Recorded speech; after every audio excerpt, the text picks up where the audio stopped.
Hello friends, आप सभी का बीएड कोर्स के नंबर 1 चैनल मिशन मोनो में स्वागत है। दोस्तों, बात कर रहे हैं हम लोग चाइल्डहुड एंड ग्रोइंग पेपर में, यानी कि कोर्स 1 में। आज हम लोग बात करेंगे जेंडर स्टीरियोटाइप के बारे में बात करेंगे, ठीक है। यानी कि लैंगिक रूढ़िवाद क्या होता है, इसके बारे में आज बात करेंगे। और ये भी देखेंगे कि जेंडर स्टीरियोटाइप से आप क्या समझते हैं, इसको प्रभावित करने वाले कौन कौन से कारक हैं, इसके बारे में आज हम लोग बात करेंगे, ठीक है। और जिन लोगों को बीएड से संबंधित किसी भी पेपर का नोट्स चाहिए तो आप लोग इस नंबर पर कांटेक्ट कर सकते हैं, जहाँ पे आप लोगों को व्हाट्सएप के थ्रू जो है पीडीएफ प्राप्त होंगे, ठीक है। और जो साथी मेरे चैनल पे नया है, प्लीज़ जो इस चैनल पे सब्सक्राइब जरूर करें, क्योंकि इस चैनल के माध्यम से बीएड के सभी टॉपिकों को बहुत ही आसान सरल भाषा में अच्छे नोट्स के साथ बताया जाता है। तो आइए शुरू करते हैं। एग्जाम में जो प्रश्न पूछता है वो इस टाइप से पूछा जाता है कि जेंडर स्टीरियोटाइप से आप क्या समझते हैं, जेंडर स्टीरियोटाइप को प्रभावित करने वाले कौन कौन से कारक हैं, ठीक है। अगर हिंदी में ऐसे में रहे तो अथवा में देखिए लैंगिक रूढ़िवाद से आप क्या समझते हैं, लैंगिक रूढ़िवाद को प्रभावित करने वाले कौन कौन से कारक हैं, इसके बारे में वर्णन करना है, ठीक है।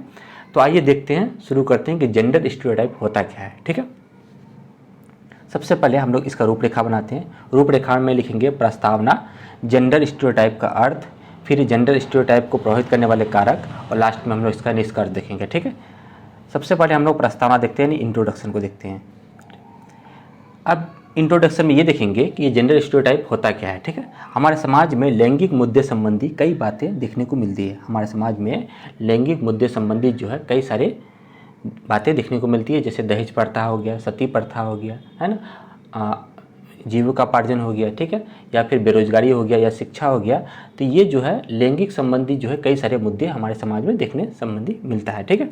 जब व्यक्ति किसी खास समूह या आम धारणा को रूढ़िवाद कहते हैं, जहाँ किसी व्यक्ति के खास जो है समूह या आम धारणा को, यानी सोच को, उस विचार को हम लोग क्या बोलते हैं, रूढ़िवाद कहते हैं, ठीक है। लैंगिक रूढ़िवाद का आधार स्त्री और पुरुष की जैविक बनावट से नहीं होता है।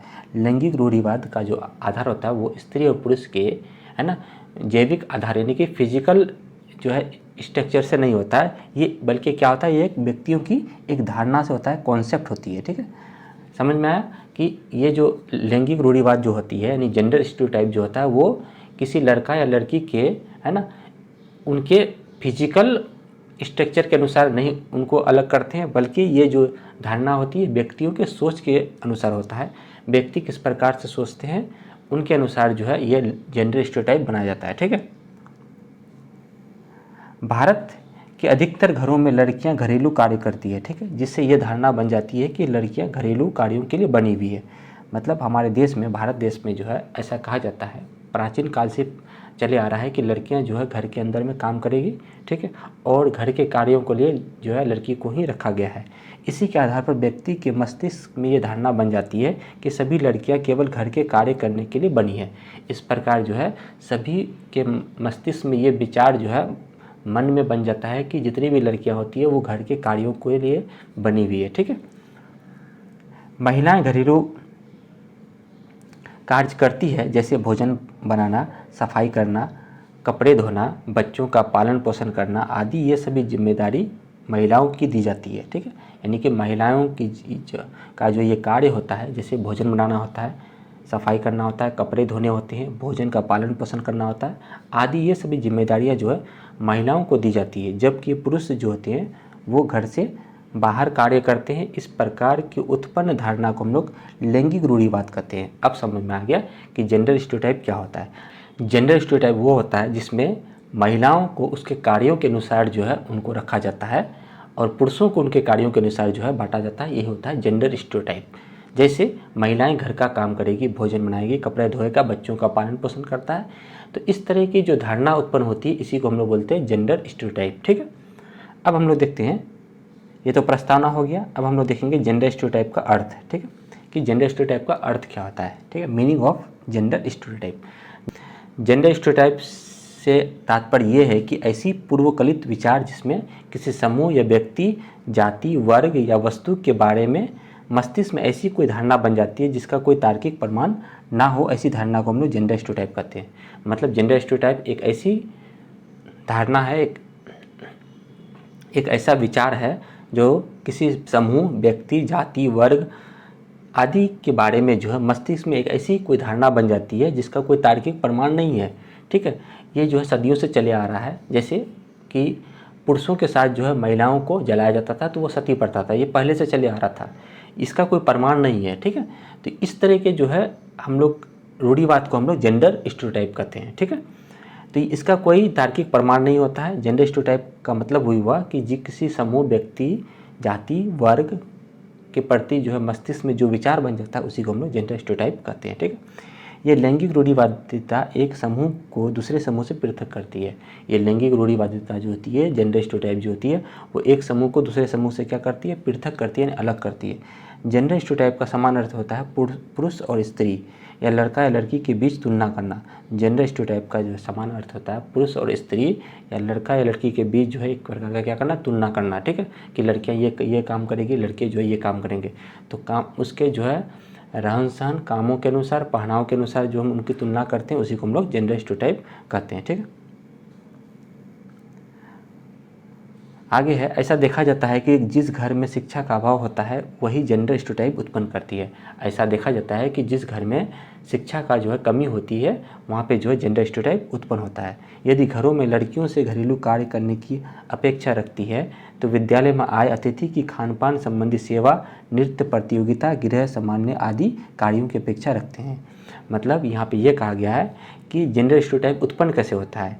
जैसे घरों में लड़कियों को घरेलू कार्य करने की उससे एक्सेप्ट किया जाता है, यानी कि उनके साथ जो है अपेक्षा की जाती है। जैसे विद्यालय में आए अतिथि की खान-पान, है ना, जो भी अतिथि आते हैं उनके खान-पान के लिए देख-रेख करेंगे, है ना, या उनका सेवा सत्कार जो है महिलाएं ही करती है, खान-पान संबंधी सेवा।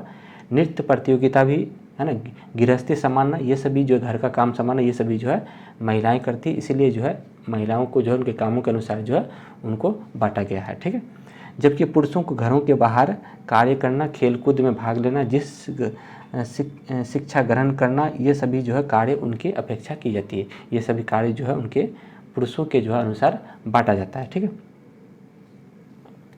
इस प्रकार ऐसे बहुत सारे कार्य हैं जिनके द्वारा जेंडर स्टीरियोटाइप जैसी भावना उत्पन्न हो जाती है।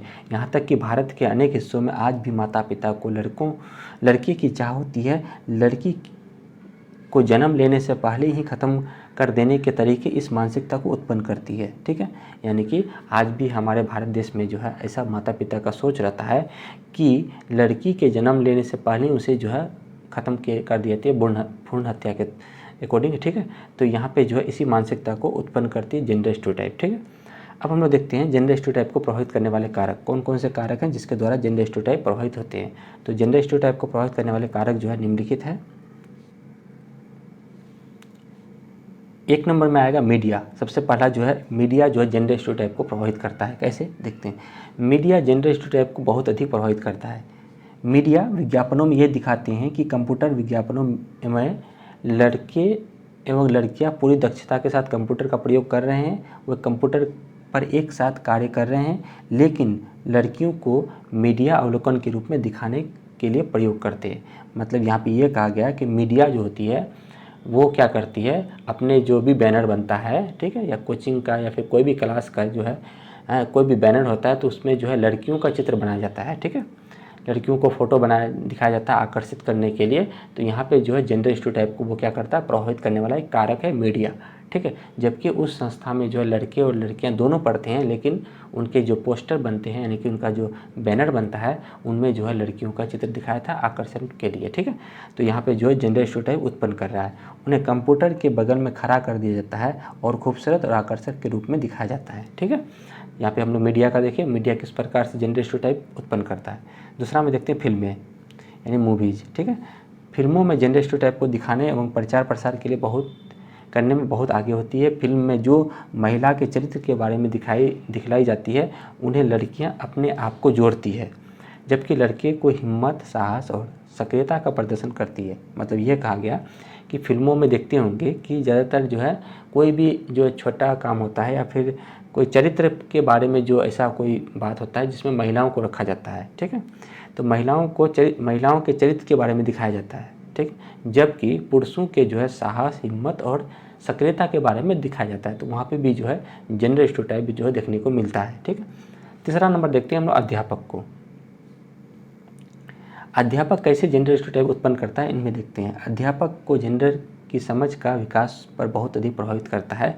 अध्यापक वस्त्रों स्वच्छता सहायता करने वाले आधार पर लड़कियों की प्रशंसा करते हैं।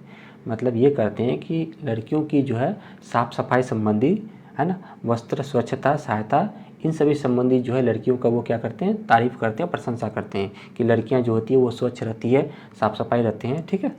जबकि लड़कों को ताकत, शारीरिक कौशल, शैक्षिक उपलब्धि के आधार पर लड़कों की प्रशंसा करती है। जबकि लड़कों की कहते हैं कि लड़कों में ताकत होता है, शारीरिक कौशल अधिक होता है, शिक्षा प्राप्त करने की उपलब्धि जो है अधिक होती है इनमें, है ना, शिक्षा ग्रहण करने की जो है क्षमता इसमें ज़्यादा होती है लड़कों में।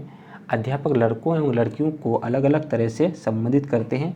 लड़कियों को नरम ढंग से संबोधित करते हैं तथा कुछ अध्यापक लड़कियों और लड़कों को बहुत अधिक भेदभाव कर देते हैं। उन्हें लड़कों की अपेक्षा लड़कियों को पढ़ाना आसान लगता है, ठीक है। तो यहाँ पे अध्यापक जो है लड़कियों के साथ जो है सहानुभूति दिखाते हैं और लड़कों के साथ जो कठोर व्यवहार करते हैं, और यहाँ तक कि जो है वो लड़कियों को पढ़ाना जो है उन्हें आसान लगता है। तो यहाँ पे जो है कहीं ना कहीं जेंडर स्टीरियोटाइप जो है उत्पन्न करते हैं अध्यापक, ठीक है। अब हम लोग बात करते हैं मित्र के बारे में। मित्र जो है कैसे जेंडर स्टीरियोटाइप को प्रभावित करता है, ठीक। बच्चे अपने मित्रों के साथ जो है अंतःक्रिया करके जेंडर की पहचान बनाते हैं, ठीक है। मित्रता और साथियों का दबाव जेंडर स्टीरियोटाइप को प्रभावित करता है। खासतौर से लड़कों के मध्य जो लड़कियों के तरह गुण प्रदर्शित करते हैं उनकी खिल्ली उड़ाते हैं। जब बालक अपने मित्रों के साथ खेलता है तो उसके खिलौने से जेंडर पहचान दिखाई देती है। जैसे यहाँ पे ये कहा गया कि यदि बालक जो किसी खिलौने के साथ खेलते हैं, लड़के, यदि कोई लड़का जो खिलौने के साथ खेलता है तो उन्हें वो देखा जाता है कि ये लड़के जो है लड़की वाला काम कर रहा है ना, यानी कि खिलौने खेलने वाला काम जो होती है, गुड़ियों के साथ जो खेलने वाला काम करती है वो लड़कियां करती है। तो लड़कियों को उन गुड़ियों के साथ जो है जोड़ के रखा जाता है कि गुड़ियाँ जो होती है वो खेलने वाला काम जो है केवल लड़कियाँ ही करती है, ठीक है। तो यहाँ पे जो है क्या किया, जेंडर स्टीरियोटाइप उत्पन्न कर रहा है, लड़कों और लड़कियों में भेदभाव उत्पन्न कर रहा है, ठीक है। तो यहाँ पे हम लोग मित्र के माध्यम से देखे। उसके बाद हम लोग बात करेंगे, अब हम लोग बात करते हैं परिवार के बारे में, फैमिली के बारे में। फैमिली किस प्रकार से जो है जेंडर स्टीरियोटाइप उत्पन्न करता है, ठीक है। परिवार, जेंडर के बारे में परिवार का महत्वपूर्ण प्रभाव पड़ता है। माता पिता अक्सर कुछ व्यवहार की सराहना करते हैं। माता पिता जो देखते होंगे घरों में कुछ व्यवहार की सराहना करते हैं और कुछ व्यवहार की निंदा करते हैं, ठीक है। परिवार की संस्कृति और जातीय विशेषताओं के आधार पर जेंडर स्टीरियोटाइप को समझा जाता है। जैसे कुछ संस्कृतियों में बेटों को बेटियों से अधिक प्यार दुलार मिलता है। ऐसा देखा जाता है कि परिवार में बेटों को जो है बेटियों की तुलना में अधिक जो है उन्हें प्यार और दुलार माता पिता के द्वारा मिलता है। बेटों को बेटियों की अपेक्षा आवश्यकताएं की चीज़ें एवं सुविधाएं पहले पूरी की जाती है। ऐसा भी देखा जाता है कि लड़कों को यानी अपने बेटों को जो है वो बेटियों की अपेक्षा जो है उनकी आवश्यकताएं और इच्छाओं को जो है पहले पूरा करते हैं, बाद में जो है लड़कियों की इच्छाओं और आवश्यकताओं को पूरा करते हैं। तो यहाँ पे कहीं ना कहीं जेंडर स्टीरियोटाइप उत्पन्न होता है। लड़कों और लड़कियों के साथ जो है भेदभाव उनके माता पिता जो है उनके परिवार के सदस्य जो है करने लगते हैं। तो यहाँ पे जेंडर स्टीरियोटाइप उत्पन्न करता है। तो ये एक जो है सबसे बड़ा कारक बनता है, ठीक है। अब हम लोग 6 नंबर में देखते हैं साहित्य। साहित्य में क्या देखेंगे कि साहित्य में रहेगा, जैसे अगर साहित्य का हम लोग बात करते हैं कि साहित्य जो किस प्रकार से जेंडर स्टीरियोटाइप उत्पन्न करता है, ठीक है। तो हम लोग इसको देखते हैं। किताबों को बालकों पर अधिक प्रभाव पड़ता है। किताबों में जो कुछ मुख्य पात्र होते हैं वो बालक के चरित्र पर आदर्श बन जाते हैं। मतलब यहाँ पे ये कहा गया है कि किताबों के द्वारा जो है बालकों के चरित्र पर बहुत अधिक प्रभाव पड़ता है, क्योंकि बालकों के जो है उसमें ज़्यादा सराहना की जाती है, बालिकाओं की यानी लड़कियों की सराहना कम की जाती है। तो यहाँ पे साहित्य जो है कहीं ना कहीं जेंडर स्टीरियोटाइप को उत्पन्न करता है। उम्मीद करते हैं आप लोगों को जेंडर स्टीरियोटाइप का ये जो भी टॉपिक है समझ में आ गया होगा, ठीक है। यानी कि इतना हम लोग समझेंगे कि जेंडर स्टीरियोटाइप होता क्या है, वैसे गुण या वैसे विचार जिनके द्वारा लड़कों और लड़कियों के साथ जो है भेदभाव किया जाता है ना, मानसिक सोच के आधार पर, उसी को हम लोग जेंडर स्टीरियोटाइप कहते हैं, ठीक है। ठीक है दोस्तों, इसी तरह से मेरे चैनल पर बने रहे। फिर हम लोग नए टॉपिक में नए वीडियो के साथ मिलते हैं। तब तक के लिए धन्यवाद।